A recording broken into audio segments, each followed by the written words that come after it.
Dr. Johnson was the founder and chief executive of a private student loan company, Reunion Student Loan Financing Corporation, before assuming his official role with the department. Is that correct? That probably is correct. Yes, it is. Let me just interject. I would like to continue. And I would like to make clear that we'll give you some time.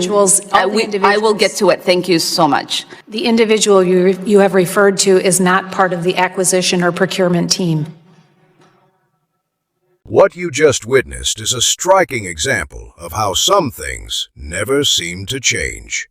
Years ago, Rashida Tlaib was known for loud protests and confrontational activism. Today, as a member of Congress, critics argue that the same style of behavior continues, only now it plays out from behind a congressional microphone. To them, the approach looks remarkably similar: strong emotional reactions taking center stage while substantive debate takes a back seat. This broader criticism centers on a pattern of relying on heated rhetoric rather than engaging directly with opposing arguments.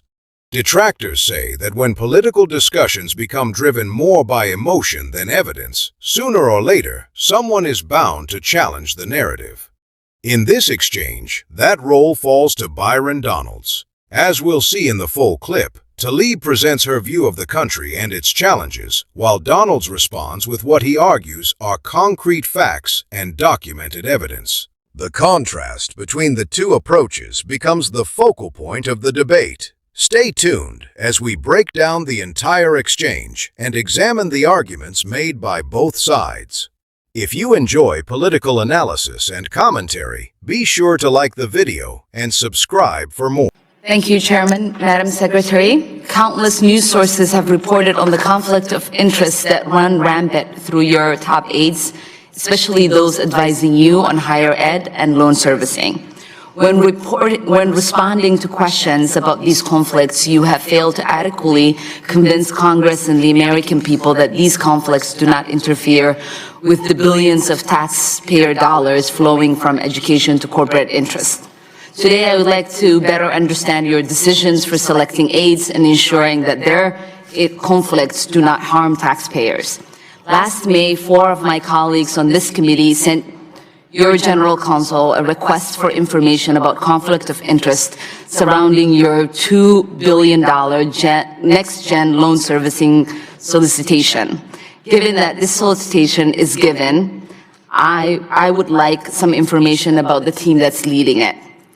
Does Dr. A. Wade Johnson, is he the one that's spearheading this solicitation? Dr. Johnson is head of the Next Gen Initiative. All right. According to New York Times investigation, Dr. Johnson was the founder and chief executive of a private student loan company, Reunion Student Loan Financing Corporation, before assuming his official role with the department. Is that correct? That probably is correct. Yes, it is. Let me just interject. I would like to continue. And I would like to make clear that we'll give you some time. I will get to it. Thank you so much. Dr. Johnson was also the executive at the two financial services companies, First Data Corporation and TSYS. Additionally, Dr. Johnson was hired at least one other TSYS veteran, Mr. Patrick Fox. Have any of Dr. Johnson's previous employers bid on elements of next-gen solicitation? Congresswoman, all of my staff, all of my team at the Department of Education and Federal Student Aid has gone through their ethics process, has taken and takes their ethics obligations very seriously. We don't have conflicts, and we will not be conflicted. We continue to have a robust screening process, and can stand and be very resolute about that. So given that there is about $2 billion per year in taxpayer dollars flowing through this program, will you commit to releasing communication between the procurement team and any of Dr. Johnson's former employees? So all of the procurement is walled off from the That rest would of just the be team? yes or no. Would you be committed to releasing any communication between Dr. Johnson and his employees? Not to releasing internal communication, but the procurement team is walled off from the rest of the team, and the procurement process is very definitely prescribed as to how it has to happen. That has not clearly answered my question. The federal acquisition regulations have a section on conflict of interest. It states the general rule is to avoid strictly any conflict of interest or even the appearance of conflict of interest in government contract relations. While many federal laws and regulations place restrictions on actions of government personnel, their official conduct must, in addition, be such that they would not have no reluctance to make a full public disclosure of their actions. You seem to have reluctance to make a full public disclosure of the actions of the head of the department's largest single procurement team, despite there being obvious appearance of conflict of interest. How is your denial to release communication in line with extremely high conflict of interest standards that's required by federal law? The individual you have referred to is not part of the acquisition or procurement team. Okay.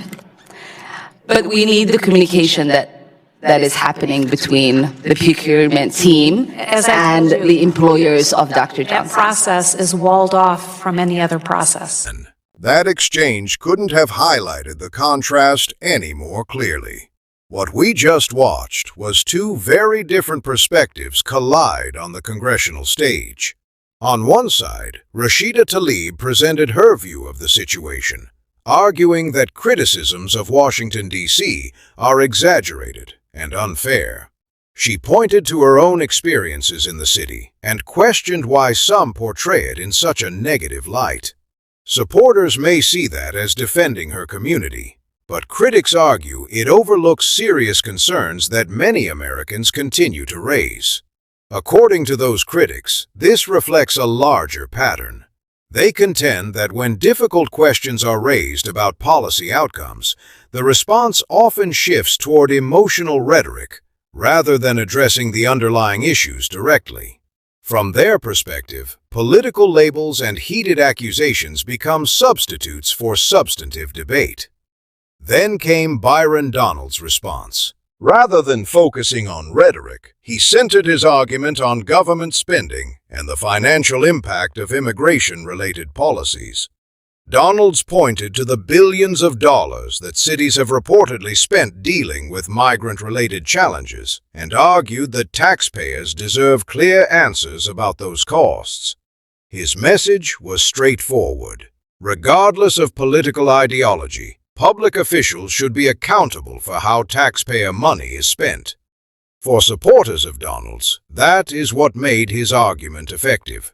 They see him as bringing attention to measurable outcomes, budget figures, and practical consequences rather than political messaging. In their view, asking how much a policy costs and whether it delivers results is a reasonable question that every elected official should be prepared to answer. The larger debate ultimately comes down to competing visions of governance. One side argues that humanitarian and social concerns should remain the priority, while the other insists that fiscal responsibility, border enforcement, and taxpayer interests must come first. That disagreement is at the heart of many of today's political battles, and this exchange served as another example of that ongoing divide.